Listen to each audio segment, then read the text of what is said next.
Hey guys, welcome back to the channel. Today is Saturday, the 30th of January, 2021, and this is the Flight Sim News. So first up is some of the stuff that the guys at Eagle Dynamics posted over the last few days. And basically what I'm seeing here goes over some of the features and improvements and stuff that they've added via the last changelog. So they took it upon themselves to expand upon the changelog and give you the following. Some of the new features and changes to look out for include the Hornet. The TXDSG has been added.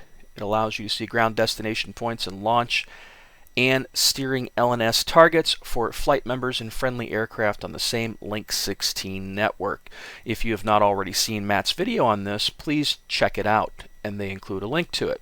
Then they talk about some more new features, the ASPJ jammer, GMT air-to-ground radar mode, C air-to-ground radar mode, the addition of the BDU 45 and 45B practice bombs, and then a variety of fixes. Then they go talking about the F-16, new features, improved shutdown sounds. Really? I don't care much about shutdown sounds, but hey, fixes, radar sweep that sometimes became stuck has now been fixed. With no waypoint set, the TGP would not slew in CCRP. And then AIM-54 showing as U in the RWR. Then the A-10C2 tank killer, they've done a couple of things to it. They talk about what they did to the Huey, and then they go to talk about what they've done in DCS World in general. Some of the most notable highlights and bug fixes from the recent open update 2.5.6 include quad mount armor has been improved, corrections to auto loft for the AIM-120, etc., etc. And then lastly, they finish up with, we've been working closely with our third-party partners to bring you exciting campaigns that will test your skills. And basically it lists pretty much all the new stuff that was released with support for, I should say, in the last open beta update. I'll throw a link to this in the video description as usual, and you can check it out for yourself.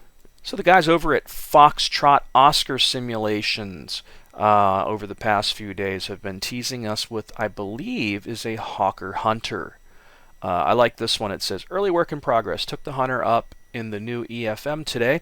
Still got quite a bit to go, but getting there slowly but surely. And we don't really see the cockpit. It's just the flat layer of clouds. Come on, guys. Really?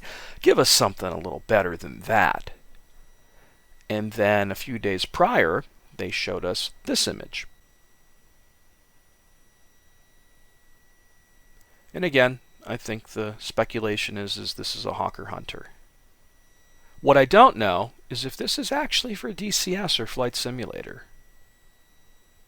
I'll throw a link to this in the video description as usual, and you can check it out for yourself. So if you head on over to their Facebook page, they basically busted out a few different posts kind of leaning and talking about the same thing.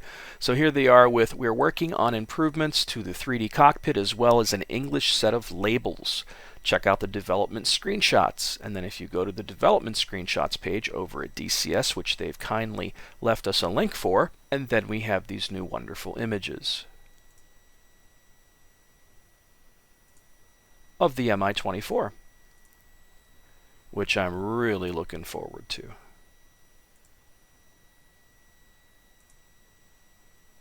That's pretty badass. That is the image I used for the thumbnail.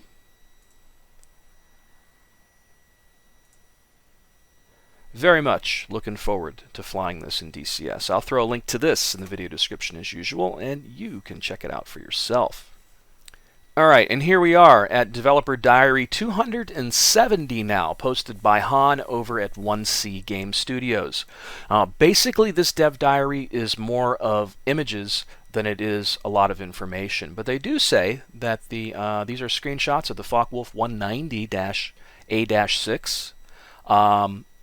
And it will include assault modifications, G3, G3/R5, and Sturmjaeger, and is planned to be released in the coming update along with the new graphical effects and aircraft AI improvements.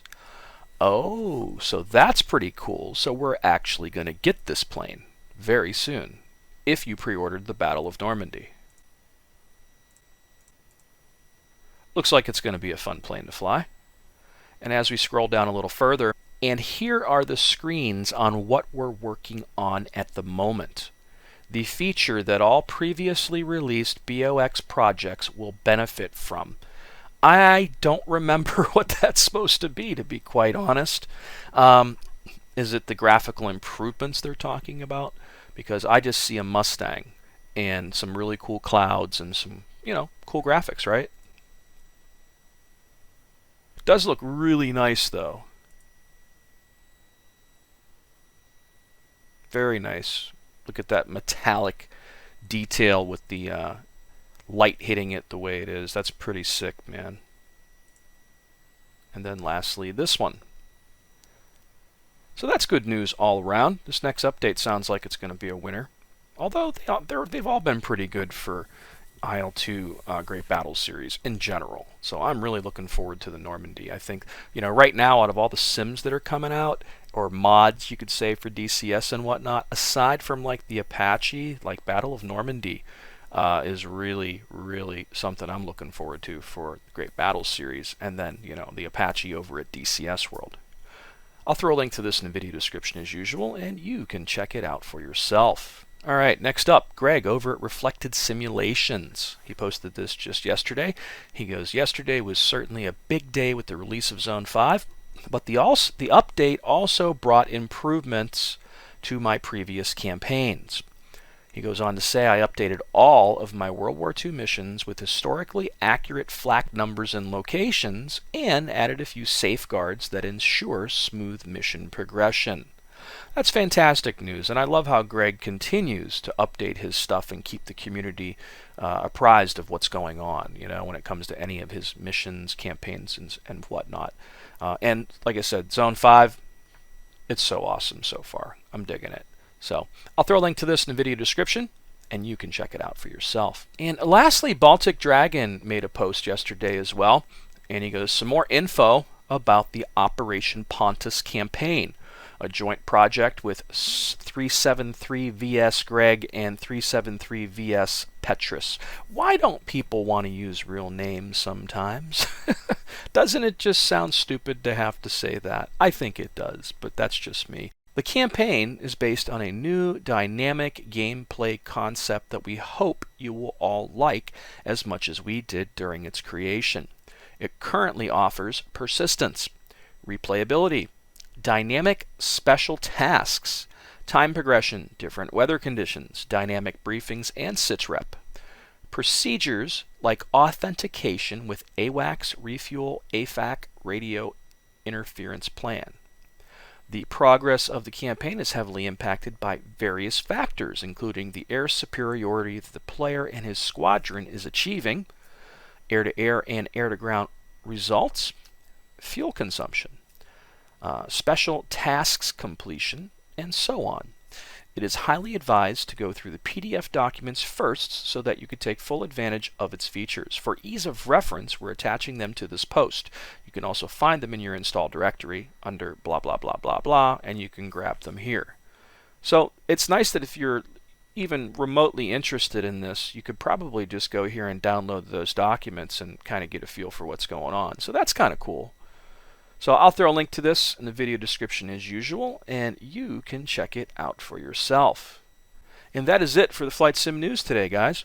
I'm dipping around in Microsoft Flight Simulator in VR, checking out Rising Squall and the Zone 5 stuff. And I'll tell you what, man, it's pretty cool time to be into flight sims again.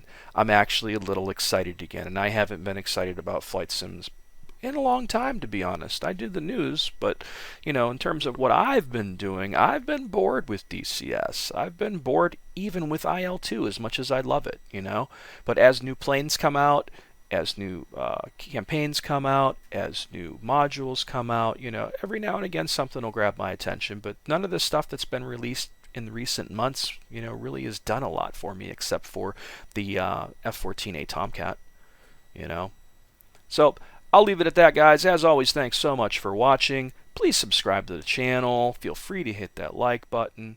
And until next time, guys.